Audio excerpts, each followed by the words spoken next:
La razón por la que la mayoría de la gente no disfruta de la oración es porque no sabe cómo orar. No es porque no tengamos suficiente tiempo, ese no es nuestro problema. No es porque nos falta disciplina, todo eso puede ser cierto, pero esas no son las razones principales por las que nos quedamos cortos de lo que podríamos lograr o disfrutar en la oración. Creo que la razón principal es que no sabemos cómo. No sabemos cómo orar.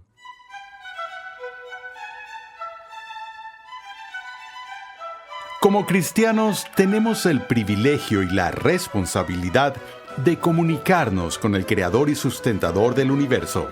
Sin embargo, muchos cristianos descuidan la oración. Bienvenido a Renovando tu Mente con el Dr. R.C. Sproul. Hoy comenzamos una edificante serie de enseñanza sobre la oración. En 6 episodios, R.C. Sproul enseña algunos pasos básicos para desarrollar una vida de oración fiel y demuestra que la comunicación íntima con Dios está en el corazón de nuestra relación con Él. Por medio de Cristo, somos aceptados por Dios y capacitados para invocarlo como nuestro Señor y Padre. Recuerda que en nuestra página web renovandotumente.org puedes solicitar una guía de estudio gratuita de esta nueva serie para tu edificación personal o para usarla en grupos pequeños. Algunos han reducido la oración a una simple conversación con Dios, pero hay algo más que una conversación entre dos personas. Antes de orar, hay un par de cosas que debemos recordar. Acompáñame al salón de clases a escuchar al Dr. R.C. Sproul mientras nos ayuda a comprender elementos críticos, aunque sencillos, que debemos incorporar a nuestras oraciones. Todo el que me ha oído en conferencias por un buen tiempo se da cuenta rápido de que amo las escrituras del Antiguo Testamento, porque las páginas de la narrativa del Antiguo Testamento las encuentro fascinantes, conmovedoras y emocionantes, porque incluyen a personas de la vida real con luchas de la vida real en medio de su búsqueda para desarrollar una relación personal con Dios. Creo que una de las historias más conmovedoras que encontramos en el Antiguo Testamento es la historia de Ana, la madre de Samuel. Recordemos que en el 2º capítulo del primer libro de Samuel leemos el cántico de Ana, que se compara mucho con el Magnificat de María del Nuevo Testamento, y hay todo tipo de paralelismos entre esas dos mujeres. Pero el cántico de celebración y de gozo que Ana cantó en el Antiguo Testamento, fue en respuesta a que Dios respondió a su oración. Lo que vamos a ver en las próximas sesiones es un enfoque cristiano de la oración. Y quiero hacer esto desde una perspectiva práctica porque estoy muy consciente de que muchas personas en el mundo cristiano luchan con todo este asunto de la oración. Las personas se sienten muy culpables porque creen que no han sido diligentes ni constantes con sus vidas de oración. E incluso una lectura superficial de las páginas de la Escritura revela que los santos de la antigüedad eran personas que se caracterizaban por una vida constante de oración. Entonces, lo que quiero tratar en el tiempo que resta es la pregunta: ¿cómo podemos aprender a orar como los santos bíblicos de la antigüedad? Y quiero empezar buscando, solo por un momento, este episodio que está registrado en el primer libro de Samuel con respecto a Ana. Ana había estado casada y el deseo de su vida era tener hijos, pero se nos dice en el primer capítulo que el Señor no le había dado hijos. Su rival la provocaba amargamente para irritarla porque el Señor no le había dado hijos. Esto sucedía año tras año. Siempre que ella subía a la casa del Señor, Penina la provocaba. por lo que Ana lloraba y no comía. Entonces Elcana, su marido, le dijo: Ana, ¿por qué lloras y no comes? ¿Por qué está triste tu corazón? ¿No soy yo para ti mejor que 10 hijos? Pero Ana se levantó después de haber comido y bebido, estando en Silo, mientras el sacerdote Elí estaba sentado en la silla junto al poste de la puerta del templo del Señor. Ella, muy angustiada, oraba al Señor y lloraba amargamente. Ahora veamos el escenario que tenemos. Ana es miserable y su condición no ha mejorado durante un periodo de años. Su vida había sido despreciada por su rival hasta el punto de la amargura. Y entonces su esposo la ve y le preocupa que ella esté tan abatida y le dice: ¿qué te está pasando? ¿Está bien si no tenemos hijos? ¿Acaso no soy suficiente para ti? Esperaría ser tan valioso para ti como lo son 10 hijos. Pero no fue suficiente para Ana. Ella quería ser madre. Así es que ella se acerca al tabernáculo donde Elí está ministrando a las personas. Y se nos dice que ella ora con un espíritu de angustia. Ahora, el Nuevo Testamento nos dice que la oración ferviente y efectiva de un hombre justo puede mucho. Pero ese hombre allí es genérico, es decir, podríamos traducir eso en el sentido de que la oración ferviente y efectiva de una persona justa puede mucho. No son solo las oraciones masculinas las que son eficaces. Pero noten que cuando se nos dice en el Nuevo Testamento que una de las claves para una oración efectiva es que las oraciones sean fervientes, que no sean esporádicas, que no solo sean casuales, sino que cuando las personas esperan tener respuestas a la oración, tienen que entrar en el contexto de la oración, es decir, estar involucradas. Es decir, si Dios entrara en tu casa esta tarde y quisieras hablar con Él o suplicarle, implorarle alguna acción o exaltarlo por su grandeza o confesar tus pecados, ¿cuál sería el estado de tu alma en esa conversación? Estoy seguro de que no sería aburrida ni casual. Cuando las personas en el pasado entraban en conversaciones con Dios, como Jacob, luchaban con Dios. Se quedaban haciendo eso toda la noche. Eran persistentes, eran celosos, porque las preocupaciones que traían ante Dios salían de la profundidad de su propia agonía, de la angustia de su situación. Y así clamaban desde lo más profundo de su corazón a Dios. Y eso es lo que pasa con Ana. Muy angustiada, oraba al Señor y lloraba amargamente. Entonces hizo voto y dijo: «Oh Señor de los ejércitos, si te dignas mirar la aflicción de tu sierva, te acuerdas de mí y no te olvidas de tu sierva, sino que das un hijo a tu sierva, yo lo dedicaré al Señor por todos los días de su vida, y nunca pasará navaja sobre su cabeza». Mientras ella continuaba en oración delante del Señor, Elí le estaba observando la boca. Pero Ana hablaba en su corazón, solo sus labios se movían y su voz no se oía. Elí, pues, pensó que estaba ebria. Entonces Elí le dijo: «¿Hasta cuándo estarás embriagada? Echa de ti tu vino».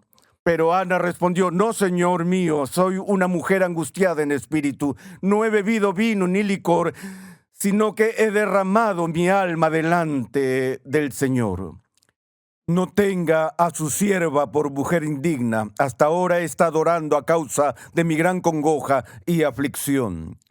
«Ve en paz», le respondió Elí, «y que el Dios de Israel te conceda la petición que le has hecho». Y su oración fue contestada. Era una oración que ni siquiera fue pronunciada audiblemente. Fue una oración que ella hizo en silencio, movió los labios mientras oraba, pero se dirigía al Dios que puede escuchar el grito interior de su alma desde el corazón. Justo anoche hablé con una mujer que estaba casada con un ministro. Y ella dijo, ¿sabes? Mi esposo tiene el ministerio de la palabra, pero mi ministerio es un ministerio de oración. Dijo que pasa sus días orando y a veces se encuentra hablando en voz alta, aun cuando está en el supermercado yendo por el pasillo. Está levantando oraciones a Dios, orando por las personas de su congregación. Dice que a veces la gente la ve como si estuviera loca. Ella no está loca. Ella ha descubierto el secreto de la oración. Tengo que tomarme un momento para hacer un contraste entre la oración de Ana y su resultado. La primera vez que puedo recordar en mi vida haber orado intensamente, haber orado con angustia y preocupación del alma. Pero como preámbulo les digo que las oraciones que hice en esa ocasión no eran las oraciones de un creyente. Esa oración que puedo recordar fue expresada y hecha por mí en una capilla de rodillas con gran fervor cuando ni siquiera era un creyente en Cristo. La ocasión fue el nacimiento del hijo primogénito de mi hermana. Estaba en la escuela secundaria y mi hermana fue al hospital para tener a su hijo. Y nos llamaron al hospital a altas horas de la noche porque luego que dio a luz a su hijo, empezó a sangrar y los médicos no podían detener la hemorragia. Entonces su vida estaba en gran peligro. Y cuando llegamos al hospital, no se me permitió ir a su habitación. Es decir, al ser una emergencia, a ninguno de los miembros de la familia se le permitió estar junto a ella en ese momento. Así que recuerdo estar en el vestíbulo del hospital y era como las 2 de la mañana. No había otros visitantes alrededor, estaba oscuro y en absoluto silencio. Yo sabía que ella estaba en el 6º piso y también conocía bastante este hospital como para saber que en el sótano estaba la morgue del hospital. Y fui a la capilla y oré para que mi hermana viviera. Y luego, después que terminé de orar, vine y me paré frente al ascensor y observé los números que pasaban por cada piso.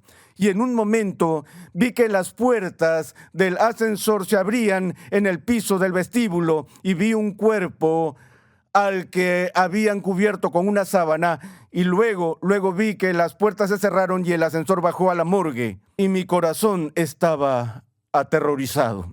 Y entonces observé y vi los números del ascensor ir otra vez al 6º piso y vi los números bajar y pasar por el vestíbulo y luego dirigirse al sótano. Y otra vez estaba aterrorizado de que estuvieran llevando el cuerpo de mi hermana. Así que volví a la capilla y clamé. Estaba solo y estaba de rodillas y le rogaba a Dios. Le dije, por favor, Dios, no le quites la vida a mi hermana. Y los médicos fueron capaces de detener la hemorragia y ella sobrevivió. No sé si alguna vez volví y me puse de rodillas para decir gracias. Si existiera tal cosa como la religión en crisis o la oración en crisis, eso es lo que había experimentado. Realmente evidenció que sabía que había un Dios, incluso antes de haber dedicado mi vida a Cristo o de haber sido cristiano. Y la oración no era parte de mi vida, pero cuando la vida y la muerte estuvieron frente a mí, yo recurrí a algo que debió haber sido natural y regular y una práctica diaria de mi parte en mi vida. La siguiente oración que puedo recordar orando de rodillas fue 3 años más tarde, cuando oré junto a mi cama y le pedí a Dios que perdonara mis pecados. Y fue la noche en la que me convertí. Pero puedo recordar desde el principio de mi vida cristiana amar los tiempos que tuve en comunión personal con Dios. Había una intimidad en ello. Y he tenido muchas experiencias en mi vida de pasar 8 horas de corrido en oración. No me malinterpreten, no hago eso todos los días. Pero he tenido muchas experiencias así y no hay nada como eso. Pero aprendí ese concepto de oración prolongada y oración intensa cuando era profesor universitario en el primer año de mi enseñanza. Enseñé en la misma universidad de la que me había graduado y era un pueblo pequeño, era un colegio presbiteriano antiguo y había una parte de la ciudad que tenía viviendas para misioneros jubilados. Y había un caballero que tenía más de 80 años, que era un médico misionero retirado y su nombre era el doctor Jameson. Y el doctor Jameson fue considerado por aquellos de nosotros de la generación más joven como un auténtico cristiano santo y genuino. Había practicado la medicina en un campo misionero durante décadas, pero ahora había llegado a un tiempo en su vida donde sufría de ciertas enfermedades y estaba enfermo. Ya no podía ejercer la medicina. Nunca fue su plan o deseo jubilarse, pero ya no podía trabajar más. Por lo que hizo en esta etapa de su vida fue dedicarse a una nueva vocación. Su segunda carrera fue la de intercesor. Él dijo, todavía puedo trabajar 8 horas al día. Y entonces lo que el doctor Jameson hacía día tras día, 8 horas todos los días, era estar de rodillas. Es lo que llamamos un guerrero de oración. Ahora, déjenme decirles algo. Cuando teníamos inquietudes, cuando vivía en esa ciudad y queríamos que la gente orara por nosotros, ¿quién creen que quería que orara por mí?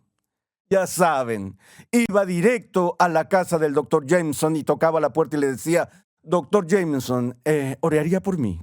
Sí, por supuesto, y sabía que cuando él decía que oraría por mí, ciertamente oraría por mí. Pienso en Santiago, en el Nuevo Testamento, el autor de la epístola a Santiago, quien, según la historia de la iglesia primitiva, según las mejores fuentes que tenemos del pasado, era de hecho el hermano de nuestro Señor Jesucristo. Y era conocido en la iglesia primitiva por 2 nombres, 2 apodos. Uno de sus nombres era Santiago el Justo, porque desarrolló una reputación de una justicia personal de nivel extraordinario. Y este era un tipo que no se convirtió a su hermano hasta después de que su hermano resucitó de entre los muertos. Y pasó de escéptico a creyente con el título de Santiago el Justo. Pero creo que su otro apodo fue aún más revelador. Y su otro apodo, según lo que se decía en el pasado, era Rodillas de Camello Viejo. Rodillas de Camello Viejo. Hace poco pasé un tiempo con mis nietos en Virginia y estábamos sentados alrededor de una mesa y mis nietos estaban jugando y me observaron y ellos me llaman Abú y me dijeron, Abú, ¿cómo es que tu cara parece de cuero? Salió de la boca de los niños. La mayoría de la gente no se acerca para decirme por qué tu cara se parece al cuero. Pero lo deben estar pensando si eso es lo que se les ocurre a mis nietos. Y les dije, bueno, en realidad no lo sé. Tal vez sea porque ha hecho mucho trabajo. Recuerden, mi boca tiene 95 años en términos de los kilómetros que lleva encima. Así que supongo que me he curtido a lo largo de los años. Bueno, nunca se me ha acusado de tener rodillas de cuero. Pero la frase rodillas de camello viejo se le atribuyó a Santiago, el hermano de Jesús, porque tenía callos en las rodillas por pasar tanto tiempo en oración.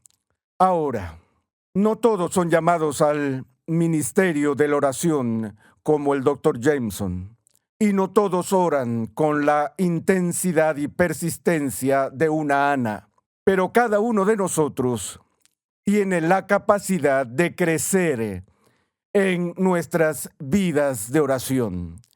Y algo que me parece un poco triste es que tendemos a ver la oración como un deber sagrado, tan solo como un deber. Y la forma más rápida que conozco para que a la gente no le guste algo es exponerlo como una obligación, porque entonces se convierte en una carga y podemos culpar a las personas y demás.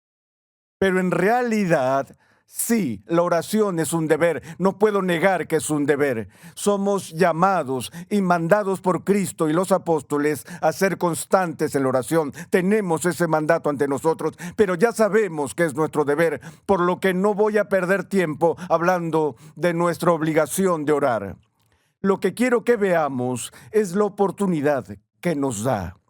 Qué dulce es para nuestras vidas estar comprometidos, tener la oportunidad de entrar en la presencia misma de Dios y hablarle a Él. Hablarle desde el nivel más profundo de nuestras preocupaciones y de nuestros corazones.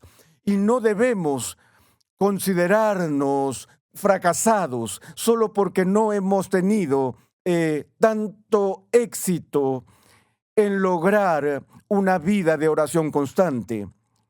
Creo que la razón básica por la que no lo hemos hecho en muchos casos no es porque no tengamos ningún deseo de tener comunión con Dios o de intimar con Dios, no es porque no tengamos suficiente tiempo, ese no es nuestro problema. No es porque nos falta disciplina, todo eso puede ser cierto, pero esas no son las razones principales por las que nos quedamos cortos de lo que podríamos lograr o disfrutar en la oración. Creo que la razón principal es que no sabemos cómo. No sabemos cómo orar.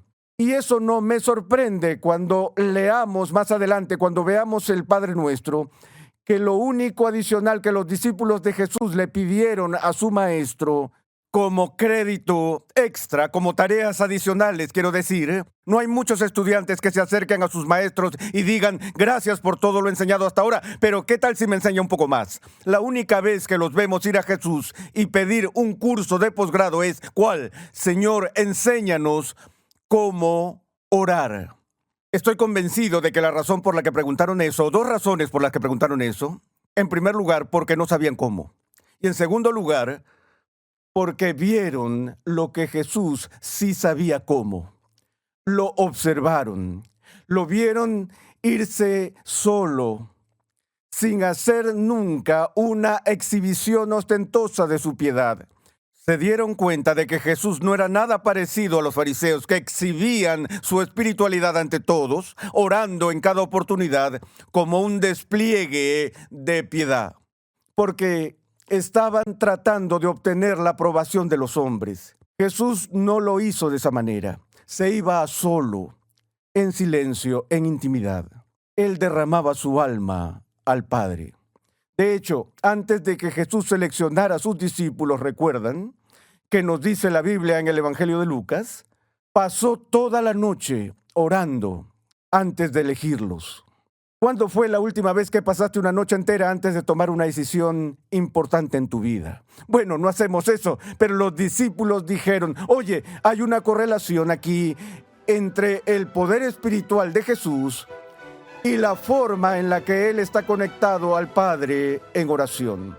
Y entonces le dijeron, enséñanos, por favor, cómo orar. Y eso es lo que espero que podamos lograr hasta cierto punto en esta serie.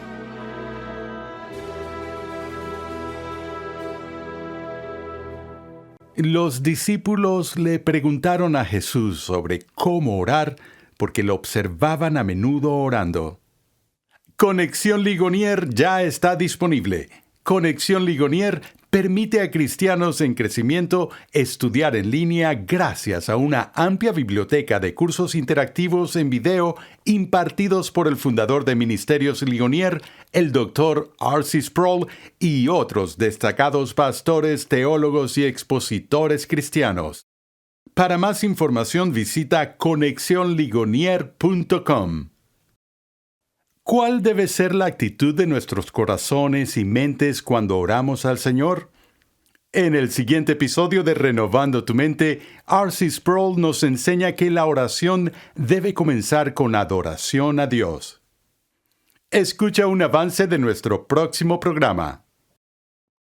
A veces escuchas a los cristianos hablar de Jesús como si fuera solo un amigo. No es que no sea un amigo en el sentido de una persona leal y confiable que está comprometida contigo, sino como si fuera un compadre. Es muy casual. Oye, Jesús, ¿a dónde vamos a ir hoy? ¿Vamos a ir a la playa? ¿Qué vamos a hacer? Cuando nadie, ni un cristiano en su sano juicio, se relacionaría con Jesús de esa forma si entrara al salón. Renovando tu Mente es una producción de los Ministerios Ligonier, la confraternidad de enseñanza fundada por el Dr. R.C. Sproul. Nuestra misión, pasión y propósito es ayudar a las personas a crecer en su conocimiento de Dios y su santidad. Para contactarnos, por favor envíanos un correo electrónico a programa@renovandotumente.org con tus preguntas, testimonios y comentarios. Sintonízanos nuevamente en esta misma emisora y en este mismo horario y únete a nuestra gran comunidad virtual en las redes sociales.